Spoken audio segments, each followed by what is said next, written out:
Well, it's good to be with you all again here, friends. This is encouraging because you came back to hear me again, and most of my audience is they have to come back if they want to graduate. So I'm grateful to have people who want to be here rather than forced to be here.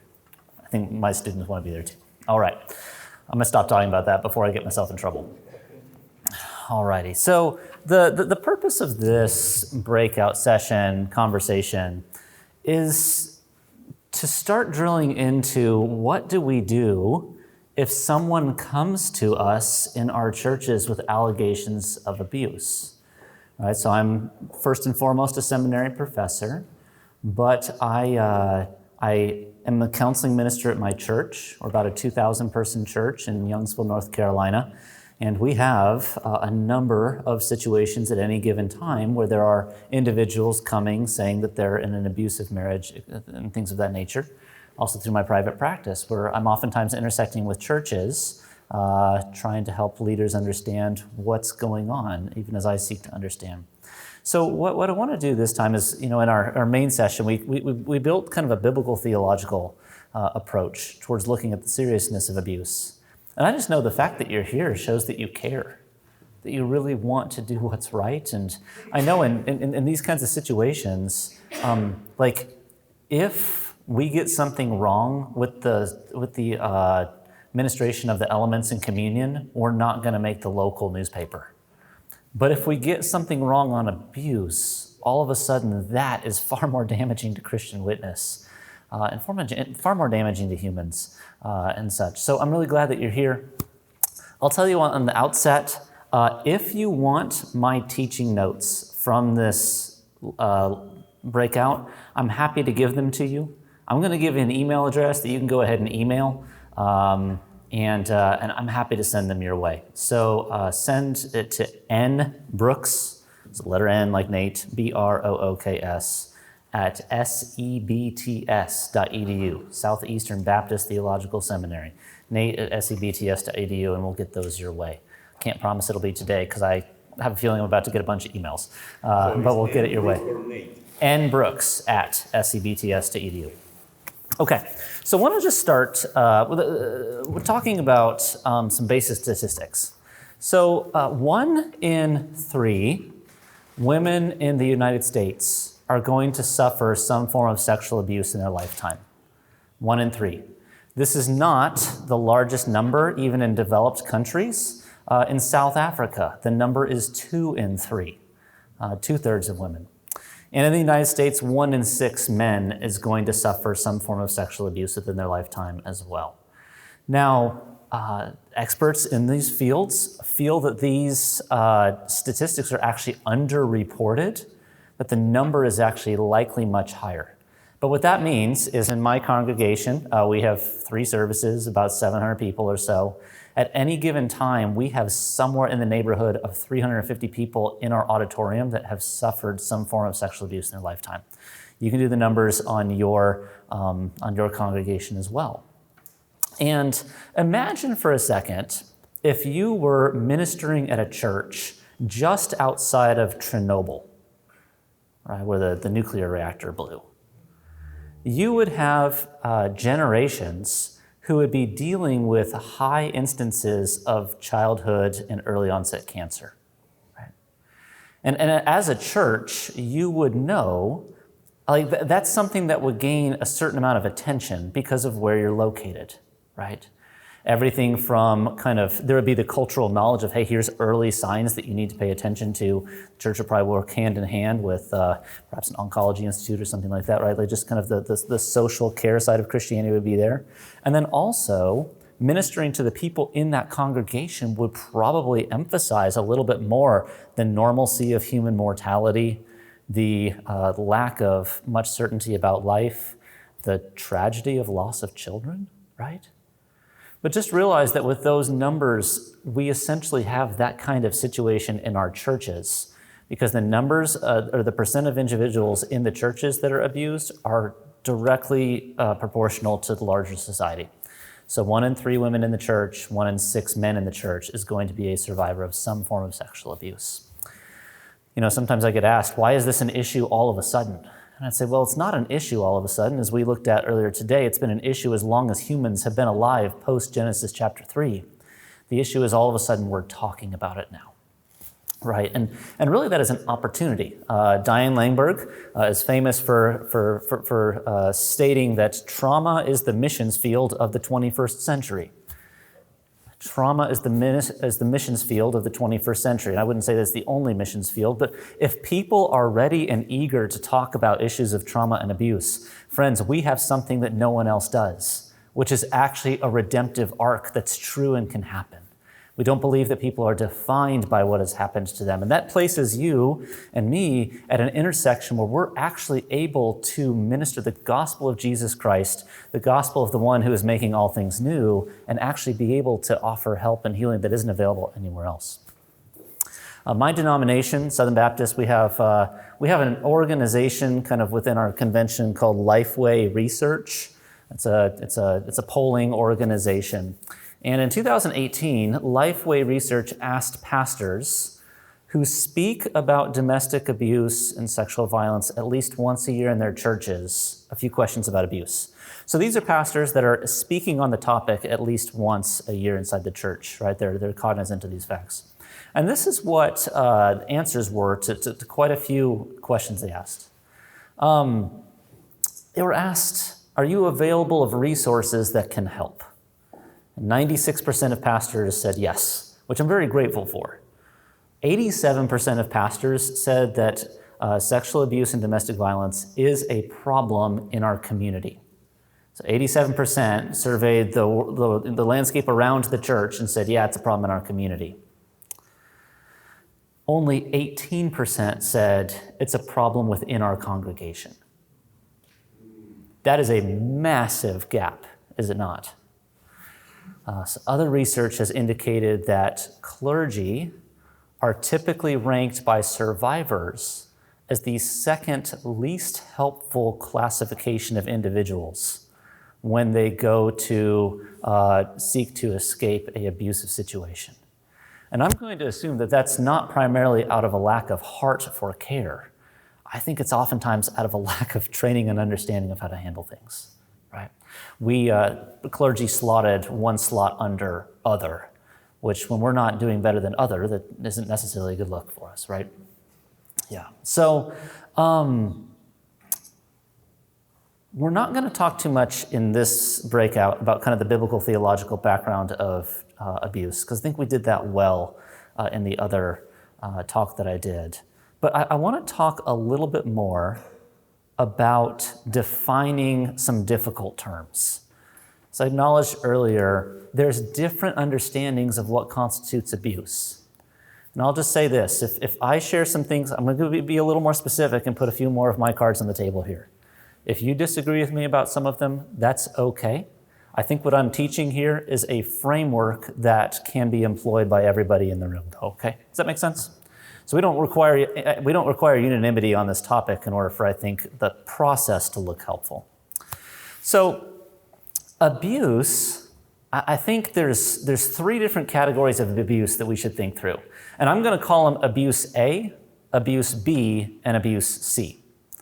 Now, abuse A is any sinful act, period, full stop. That is abuse in a way of speaking, right? In that, it's a denigration of a human being that's made in God's image. I owe you perfect behavior towards you because you're made in God's image. And if I do anything other than perfect behavior towards you, I'm sinning against you, right? So we could say that any sinful act is abuse, are cruel words towards somebody. Yeah, abuse, yeah, yes. Is adultery abuse? Yes, in that sense that you're doing something to somebody else that they don't deserve. Maybe an example of that would be Shimei cursing David as he flees from Absalom's army. But the problem with that is that that's not necessarily how we typically use the word abuse. We could also ask the question, is every sin rebellion? Well, yes, but we don't typically use that word for all sorts of sins, right? Right. children are 6 and 8 and have all the adventures of competitive 6 and 8-year-old brothers, right? So they'll get a little feisty with each other sometimes, and I have to step in and say, hey, like, this isn't how we live, right? Like, that's the law of the jungle. We don't do law of the jungle in our house here, right? But they wouldn't be like, if I asked them, what did you do wrong? They're not like, I rebelled. No, I mean, yes, you shoved your brother. I guess that's rebellion in a way, like you've disobeyed us, but we're just gonna say like, I was mean to my brother because I felt like it, right? Does that make sense? So like all sins are all of those, but that type of abuse A, we're acknowledging, hey, all sin's abuse, but that's not what we mean when we use the term abuse. Abuse B is going to be a one-time sinful act that focuses on personal violation. A one-time sinful act that focuses on personal violation. So an example of this would be rape, right? You have an individual, like I've ministered to several, many women and men who have suffered like a one-time rape at the hands of a friend or a stranger, right? It's not a pattern, but it's an event that happened. A robbery at gunpoint or something like that would be another one of those heavily personally violative type things, but it's a one-off kind of event. Biblical examples of this would be Dinah's rape by Shechem, or perhaps even the crucifixion of Jesus, right? It's a one-off event. Now those events are abusive in that they focus on personal violation, right? Strong personal violation. Abuse C would be a system of culture, a culture or system of control, threats of violence, and exploitation. Right? So rather than just looking at this as an isolated event, rather we want to look at a constellation of behaviors that tend to lock somebody into a situation. Think, for example, of how we talked about Rachel and Leah earlier, right? Those ladies were in a very precarious situation because the violence of the culture and the strong, heavy patriarchy of the culture tended to lock them into having to do what men told them to do or risk pretty extreme violence, right? There's a system there. Obviously, in the United States, perhaps the biggest example of like a system of control would be slavery, where the color of an individual's skin marked them out towards horrific treatment, period, right? So when the Civil War concluded, there were 500,000 mixed ethnicity individuals in the South that were born to white masters and black women. 500,000 people. So there was, Southern slavery had an extreme sexual violence side to it. And yet those women, it wasn't just a one-off event. Rather, there was a whole system of control that locked them into being stuck in that environment. Perhaps in a contemporary world, as we're talking about this, childhood sexual abuse would be another one of these situations, right? Where you have the authority of a father or a mother or an uncle or something like that, grandfather, that locks children in. You have a culture where children are not necessarily believed if they were to speak up and say, my dad touches me in ways that I don't think is appropriate. You even think of children and the way that we teach them sex education in a developmental way. They may not even know the categories for what's happening, right? Where you have a situation. So abuse A is that all abuse is sin, or all sin is abuse. Abuse B focuses more on the violent one-off situations. And abuse C is that system of control that tends to lock people in. Does that make sense? Are we tracking on that there? If that doesn't make sense, I don't think the rest of it will. So we're good. Okay.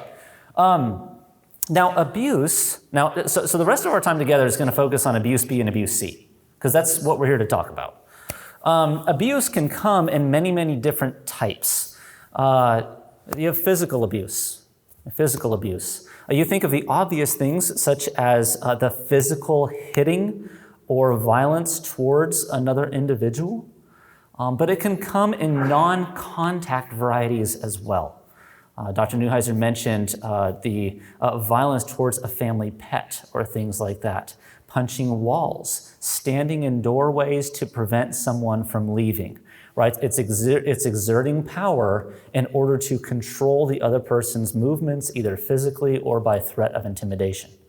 Counseled one family, and he was adamant that he has never hit his wife. And she said, yeah, but none of the doors in our house are still on the hinges, and there's 13 holes in our walls. And he was convinced that he wasn't abusive because he'd never hit her. Never mind that he'd punched the drywall multiple times right next to her face. What's the message? Knock it off or you're next, right? That's physical abuse. It's also emotional abuse, which is using manipulation of feelings or threats in order to control, right? Oftentimes this comes through words, but also just the manipulation of someone's emotions. If you have an abuser, oftentimes abusers have the victim locked in a relationship where there is both affection and abuse at the same time, right? Is that I fell in love with this person and then he changed, but that doesn't necessarily invalidate all of the people that all of those feelings of love that are there. And friends, I would just say as a touch point, think back through your own personal history. And I bet you can identify someone that you used to be friends with or ministry partners with that did you harm or did you damage.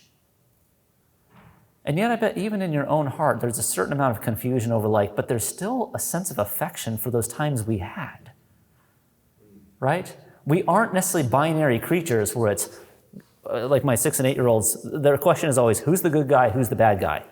Unfortunately, they live in the world where the answer usually is yes. They're both, right? So in these intimate relationships, emotional abuse is leveraging one's love for somebody else in order to coerce and control them. Sexual abuse, unwanted sexual contact or threats of unwanted sexual contact. That's going to be the ones that we think of, such as rape, but it also occurs frequently in the context of marriage with unwanted sexual touching, sexual mockery, using degrading sexual terms, things of that nature. Psychological abuse, using words and actions to shake someone's sense of self or reality. The cultural term for this is gaslighting, you may have heard, where you have an individual who is attempting to shake someone's confidence that they can actually perceive what is true or false. Some of you may have read or had children who read Katniss Everdeen, what's the name of that? Hunger Games, thank you. Yeah, the Hunger Games trilogy. It's actually an exploration in psychological abuse. It's the very last chapter. This has been out for 15 years. So if you haven't read it, it's your fault that I'm spoiling it. Right? The last chapter actually ends with the question, is this true or is this not? As Katniss is no longer able to actually perceive what is true and false. If you have an individual that is consistently, some of the ways that you see this is an individual is consistently kind of recounting conversations back in a way that twists and warps things. I've seen it where people will move objects, move the car keys from one spot to another. I'm going crazy trying to find them, right? And yet it's a subtle attack on the person's sense of knowing who they are and what reality is. There's also financial abuse, using access to money essential to live, to control, right? So those are typical categories of abuse. Now, again, as I talked about earlier, really the core of all of these is it's using something to coerce and control an individual.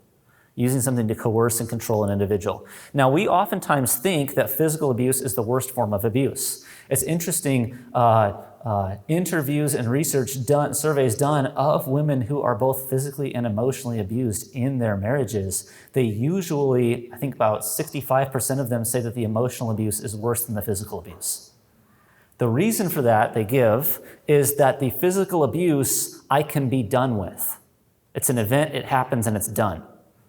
The emotional abuse is pervasive and has me boxed in this relationship to where I never feel safe over just about anything. I think that's important for us as men to recognize. Because while we may immediately think, oh, physical abuse, worst type of abuse, the people who are actually experiencing are reporting something different there. Okay. Now, a question that comes up is what's the difference between abuse and sin? Now, I'd say we would understand that all abuse is sin. I want to read a couple quotations from a couple of books that I think are really helpful in identifying patterns to look for when there are allegations of abuse. This first one is from When Home Hurts by Jeremy Pierre and Greg Wilson. I actually was the teaching assistant for Jeremy Pierre for 6 years. He's the director of the counseling program at Southern Seminary in Louisville, where Al Mohler is the president there. Greg Wilson is a counselor in Texas who specializes in working with abusive men. They write this. They say, a person should be considered abusive when he has established a pattern of using personal capacities to force others to bring about good for himself. This can be called control. To control is to diminish the capacities of others so they're left in a position where they must conform. These attempts to control can be physical or non-physical. An abusive person will manipulate others using whatever form of strength he has at his disposal. Intellectual superiority, social superiority, spiritual superiority, financial superiority, conversational superiority, positional superiority, physical superiority, and any other form of advantage. An abuser's behavior should be understood as an attempt to gain control, that precious commodity that buys all his other desires. Like anyone else, an abuser will want many things out of life: power, affirmation, pleasure, peace, adventure, accomplishment.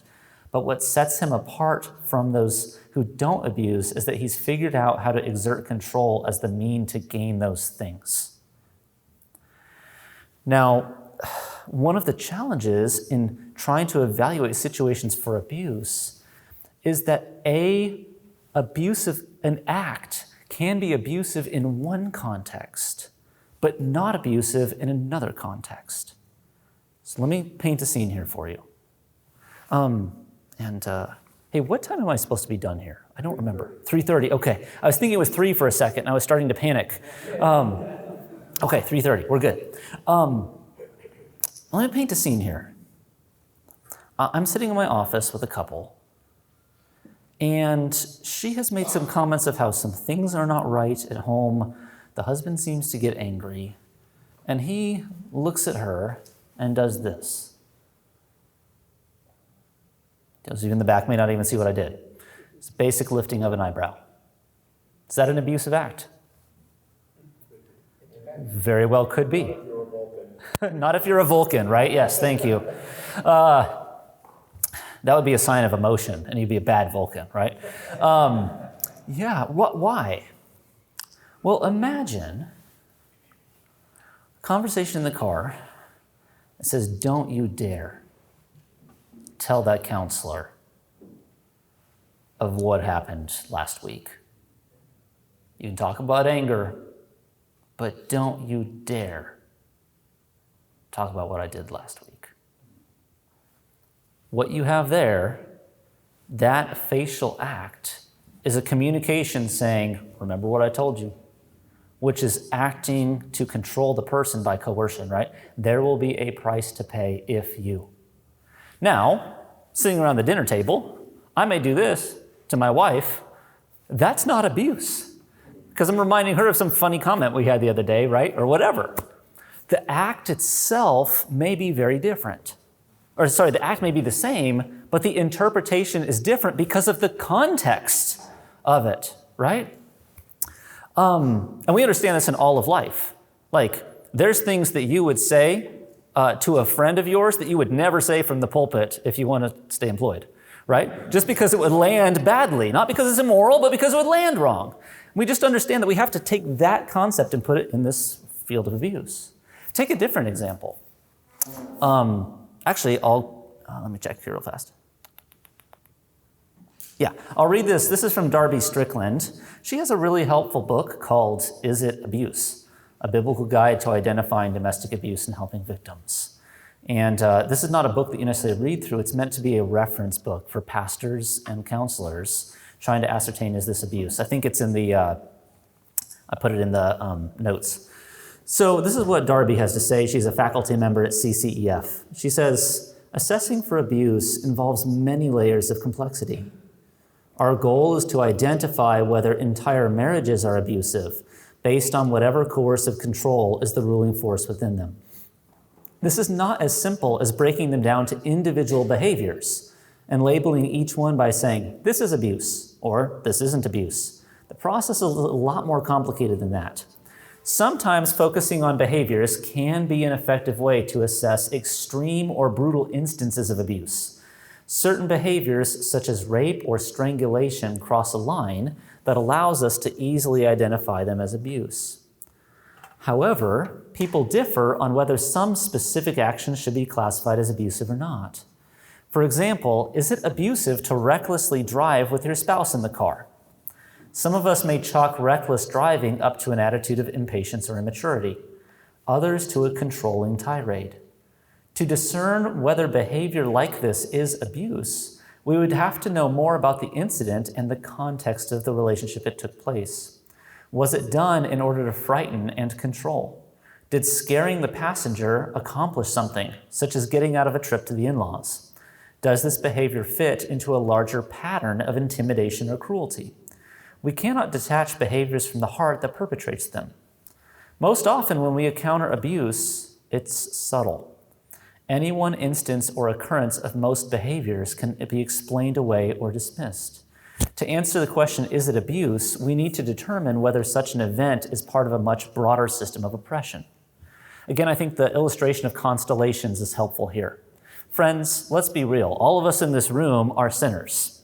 And you and I have done things out of our warring, sinful, fleshly nature that we regret that we have done later, that could be classified as an abusive act if it's put into a constellation of other behaviors, right? Those of us in this room, undoubtedly, some of us have raised our voices, said certain words, things like that, in order to knife somebody else, our spouse, say. However, the question is that a isolated, I did that was wrong, please forgive me, it's out of character, versus, right, so that would just kind of be the solo star floating out there, versus a constellation of things that kind of match. Say, you know what, yeah, there's this reckless driving there, but there's also a pattern of kind of just harsh, cruel control in the home. There's also a pattern of, of using physical size and intimidation. There's kind of sexual bullying and manipulation, waking up in the middle of the night demanding sex. There's the silent treatment if someone doesn't meet his emotional, sexual, physical needs, et cetera, et cetera. We're starting to develop a constellation of saying, you know what? This is an individual who uses control to get what they want, okay? So we're kind of doing both and here. We're looking at the seriousness of the event, right? You don't have to have a constellation to call marital rape abuse of a significant kind.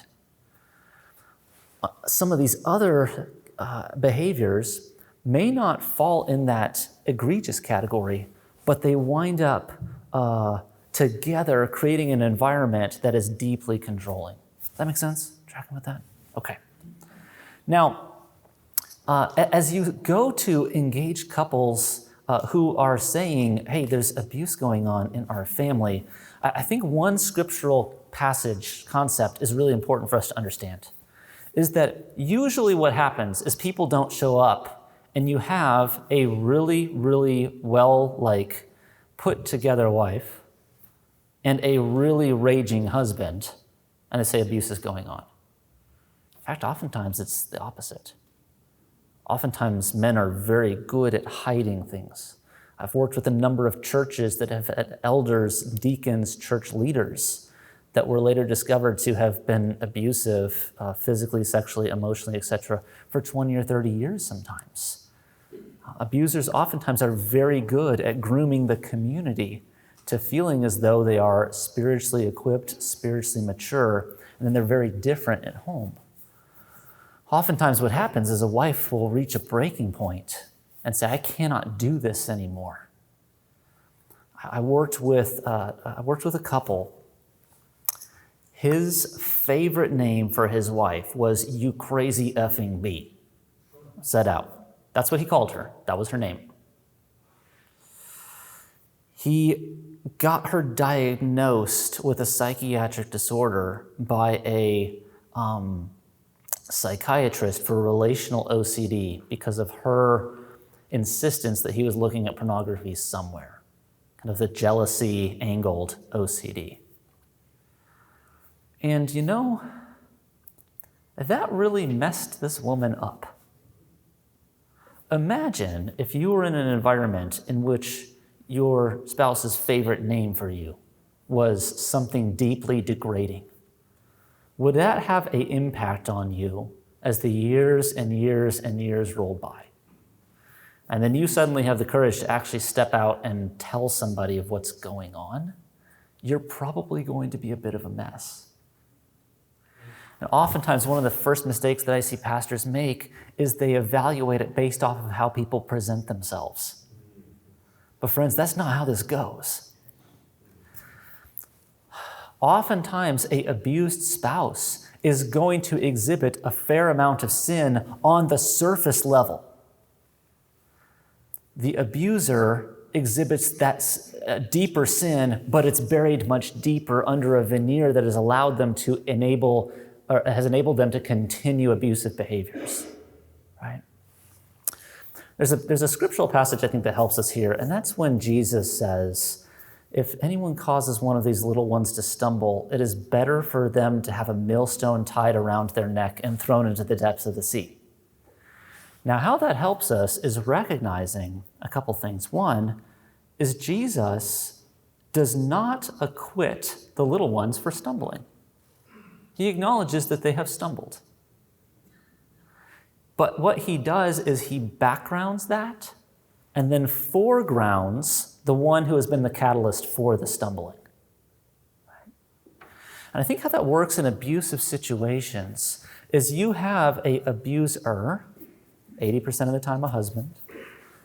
You have a husband who has controlled his wife, and she's had enough, and she is perhaps angry, deeply angry. Yes, her anger may spill over into unrighteous categories, may exceed the "in your anger do not sin." But it is a mistake to go in and address her anger and his control as if they're equal to each other.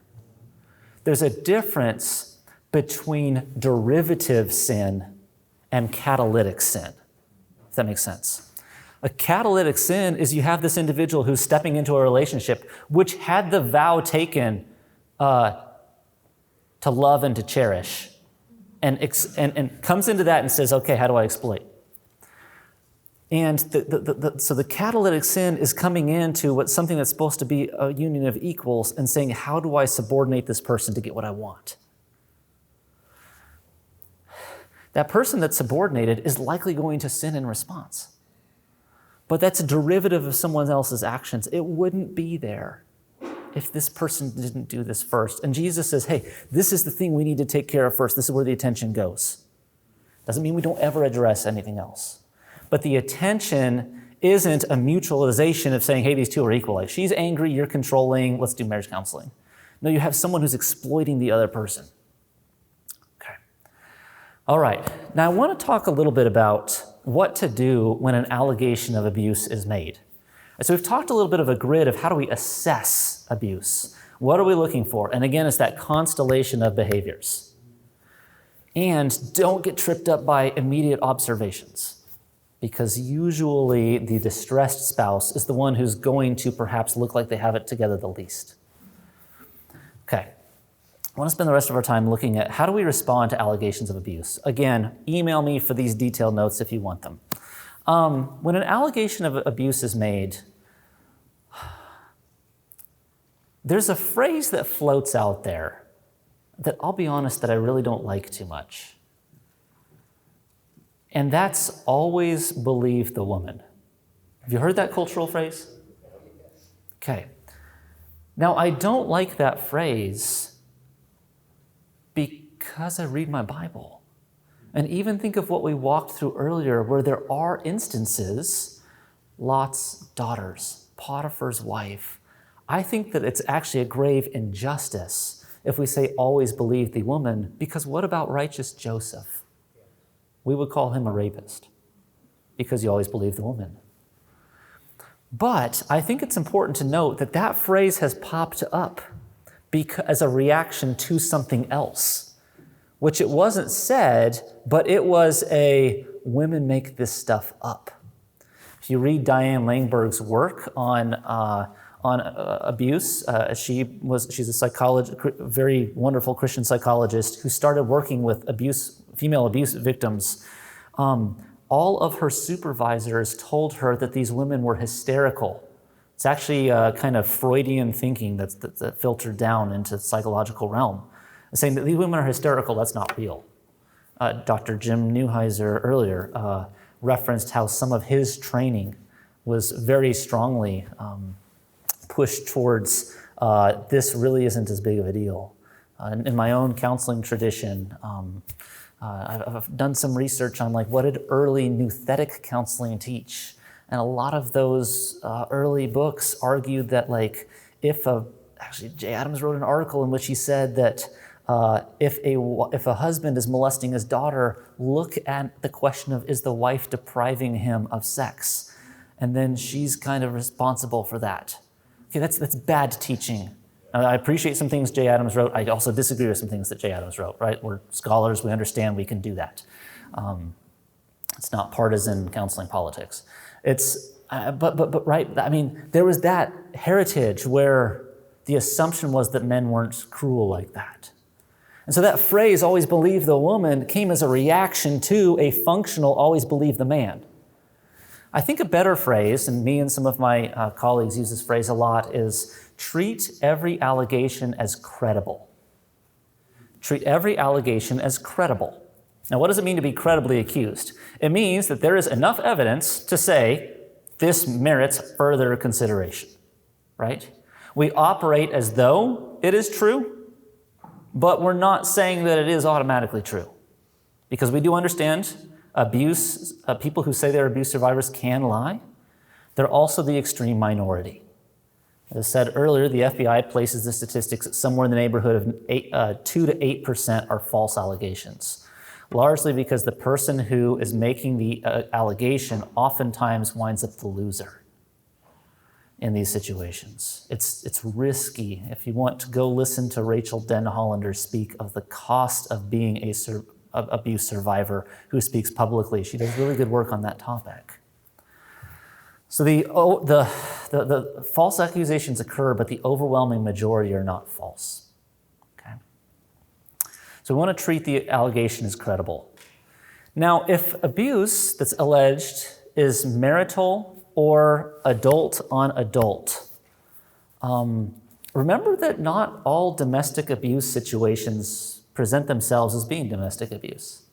The number one thing that I see of how abuse situations are uncovered is a wife coming to a counselor or an older woman in the church, a discipler, sometimes a pastor. We're not usually the first person they go to because we're male. It's a female, and they'll say something along the lines of something just doesn't feel right. Or, can you help teach me how to be a better submissive spouse? Okay? That sounds godly. But a lot of times what that's tinged with is there's a lot of anger in my marriage. The problem must be that I'm not submitting well enough. How do I keep this man from blowing up? The problem must be me. Or things like he's going through a lot right now and it's just pretty rough. A lot of times those phrases show up for two reasons. One is it's something of a test balloon to see how does this person respond?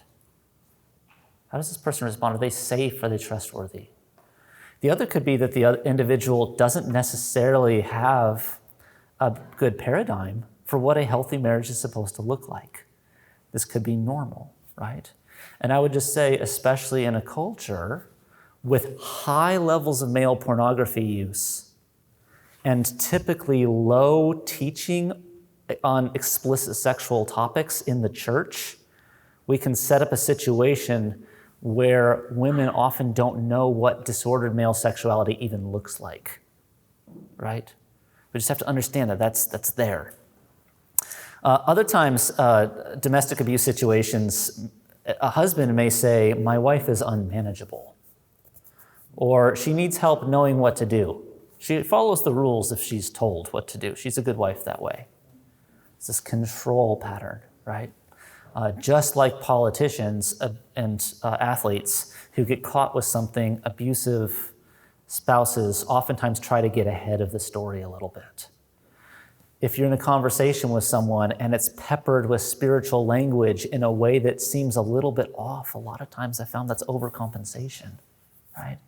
The majority of my abusive husbands sign off on all their emails something along the lines of grace and peace, brother in the Lord, or something like that, right?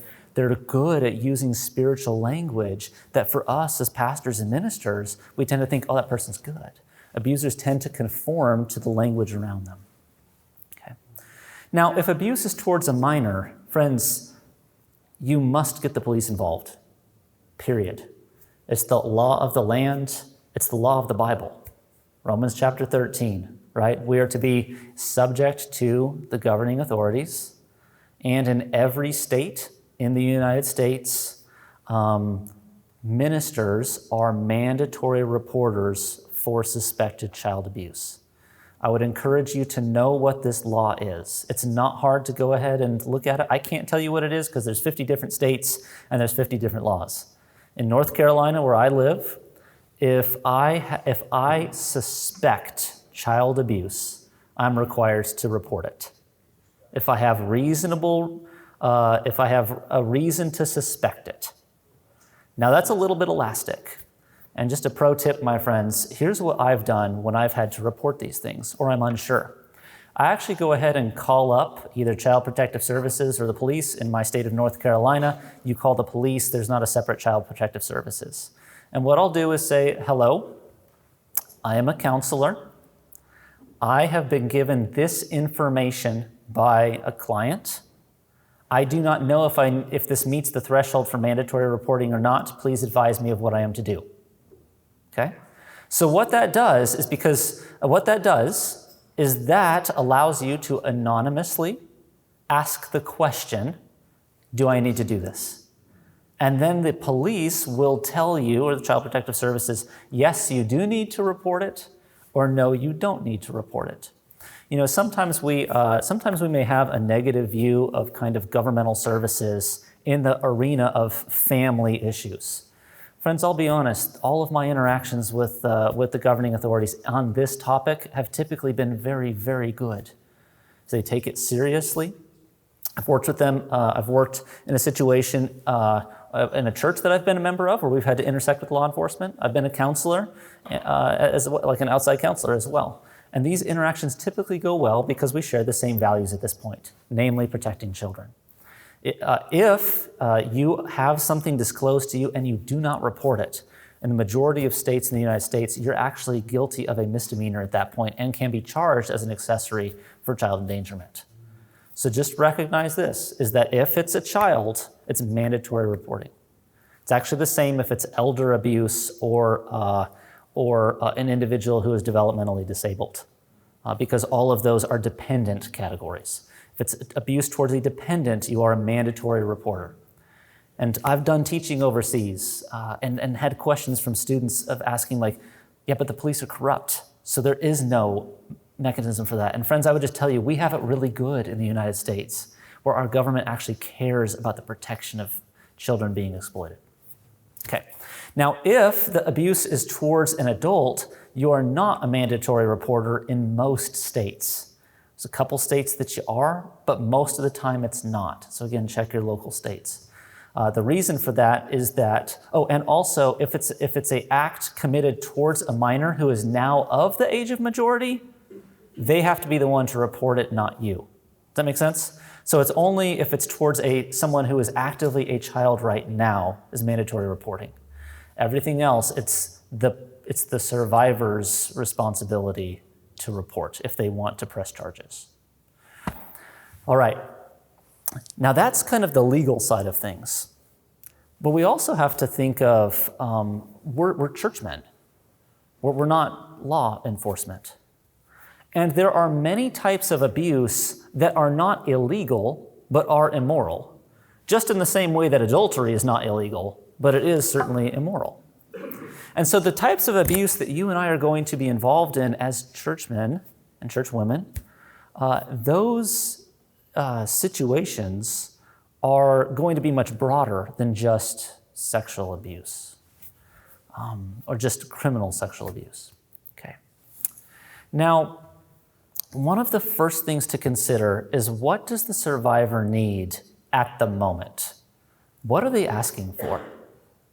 I've dealt with situations that range from maybe 3 weeks ago. I got a call like at 9 o'clock at night from one of the counselors who works with me at my church, and we needed a place to stay for a woman now. Not later, not tomorrow, now. My church has an agreement with a couple of hotels in our city where we just have kind of a standing payment set up. Hey, we'll send you people, we'll pay for it, we're good. If you happen to have someone, a contact in your city, that's a helpful thing, right? Where the church can go ahead and pay for that, or someone in your church may be a safe place that you have designated there, right? They may need a safe place to stay. They may need financial help with immediate needs. They may need transportation. They may need help going in and retrieving essential documents, medicines, things of that nature that they weren't able to get and flee. Right? I've worked with churches to have deacons help women go back into homes that they have fled in order to get kids' medicines or like essential like Social Security card or things like that. Right? As the church, we have the ability to help that way. Could be transportation needs. It could be a different car. If you're in a small community and that wife who is abused drives a particular type of car, husbands have been known to drive around looking for that particular type of car, right? So as the church, we have a unique opportunity to pool a lot of different resources to help individuals. We can also provide spiritual and emotional help, right? We have a community of people that rally around individuals who are in distressing situations. We have the ability for there to be mentorship and discipleship. And many churches have the ability to offer counseling or help assist people pay for counseling if they aren't able to do it themselves, right? So as pastors, think through both those categories, physical needs and spiritual and emotional help. That resource, When Home Hurts, that I quoted from earlier, it's actually listed in your conference guide under my plenary talk. That is a really helpful book for pastors asking the question, how do we respond as a church to abuse? I want to talk for a second, too, about investigation, right? So someone comes and alleges abuse. What do you do now?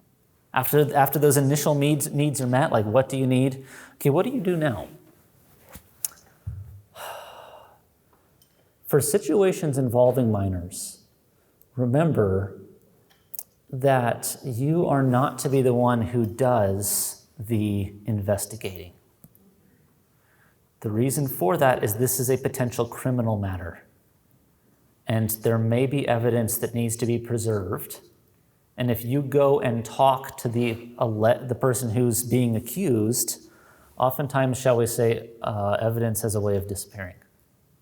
Right? Does that make sense? So in a situation where it's alleged minor abuse, the rules are very different because it's a potential criminal situation. Now, for situations involving adults, there's a lot of wisdom that's required here.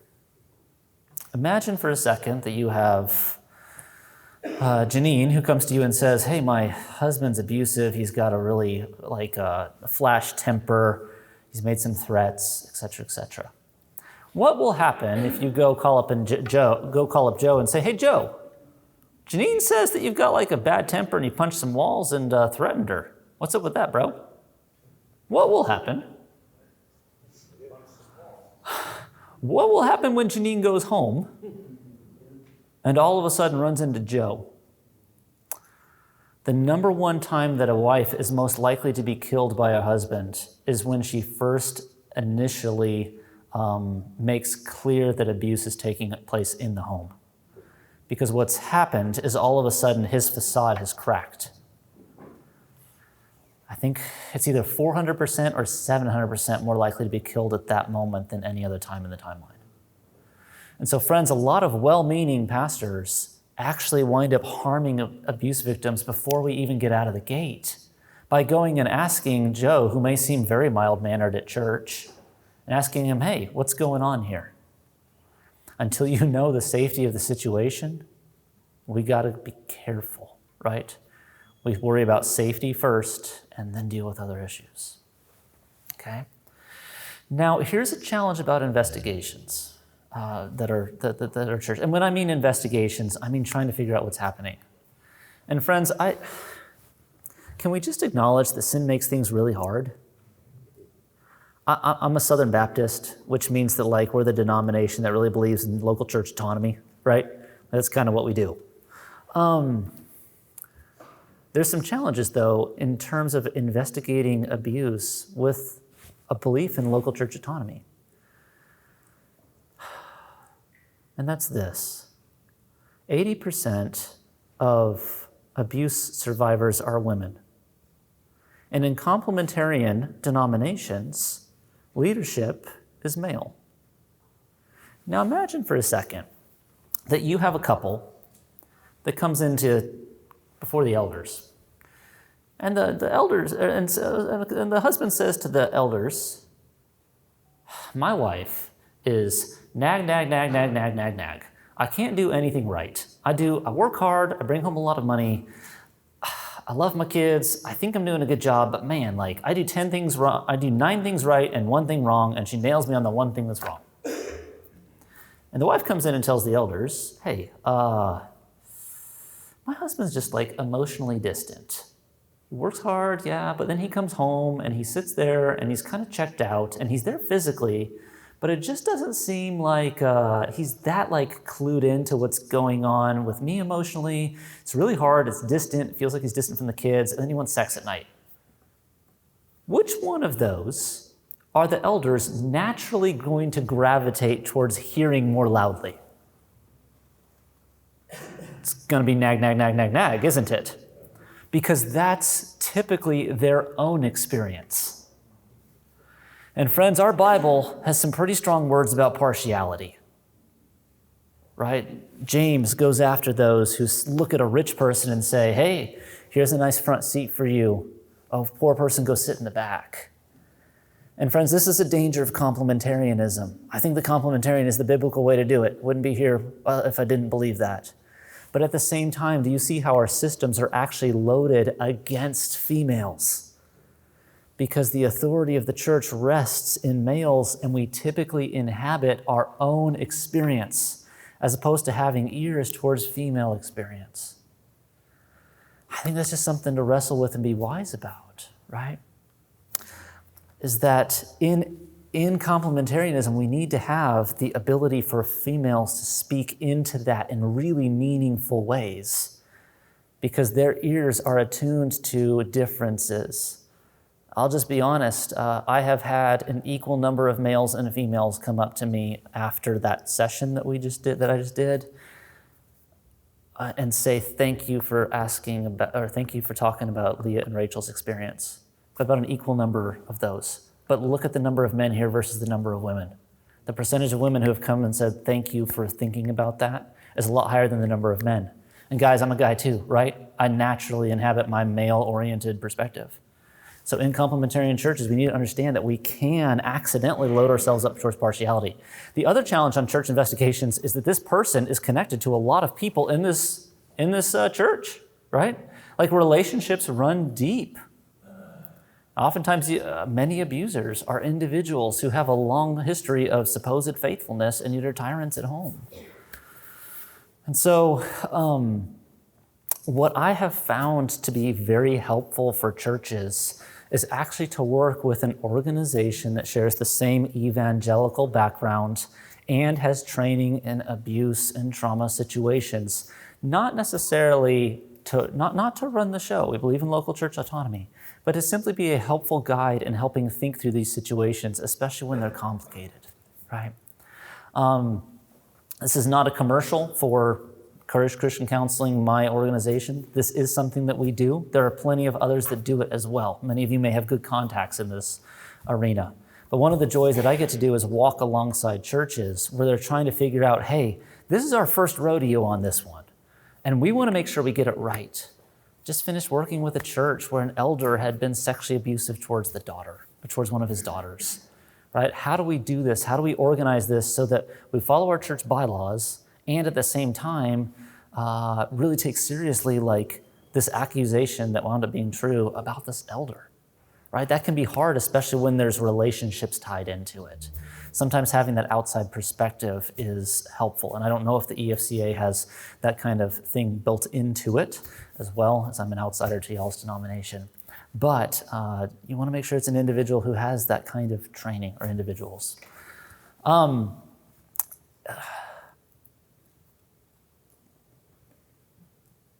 Let's see what I want to cover next. Okay. There's a difference between, so oftentimes in thinking through having a third party come alongside, sometimes we think of these like massive investigations, right? Massive, expensive investigations. All I'm trying to say in that is saying, hey, look, like pastors are really good at certain things. I'm not a great preacher. I really don't have a strong desire to get up and preach every single week. I'm not someone who's going to be able to walk alongside and lead like a team that is seeking to do counseling, is seeking to do children's ministry and women's ministry and all the different ministries of the church. Friends, you all are incredible at caring for individuals. And I just think it's good for all of us to acknowledge, hey, there are certain things that seminary prepares us for, and there are certain things that aren't. And here's the good news, is that as you begin to walk through these situations, you wind up developing an ability to do it well in your own right. I learned from watching others how to care for abuse situations, and then eventually was able to kind of step out and do it in my own right. The more reps you have in the batting cage, the more you're able to hit the curveballs. And so I would recommend that, as if you wind up in a situation that you're not sure what to do, go ahead and get help from outside of the church, even just as a, hey, is this how we do this? Okay. Now, all of us in this room, we really, really detest abuse, and we're thankful for that. And the steps in caring for abuse, it's a lot more like jazz than it is classical music, right? Classical music, you sit down and you play the notes on the page. Jazz, there's melodies that repeat, but you are all over the place. And that's one of the challenges of a breakout session like this, is that the number of different situations that show up in abusive situations are plenty. And so if this is something that you find yourself wanting to get better at, friends, I would recommend reading those books that I've highlighted. Is It Abuse by Darby Strickland.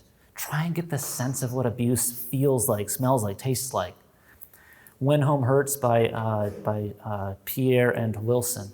Really helpful guide that's more comprehensive in terms of how do we as a church actually help people and all of that. And another thing you can do is continue to pursue education through things like this. There's an organization out there called the Christian Trauma Healing Network, CTHN, Christian Trauma Healing Network. They offer a lot of really low-cost seminars, webinars on ministering to individuals who are traumatized and are in abusive relationships.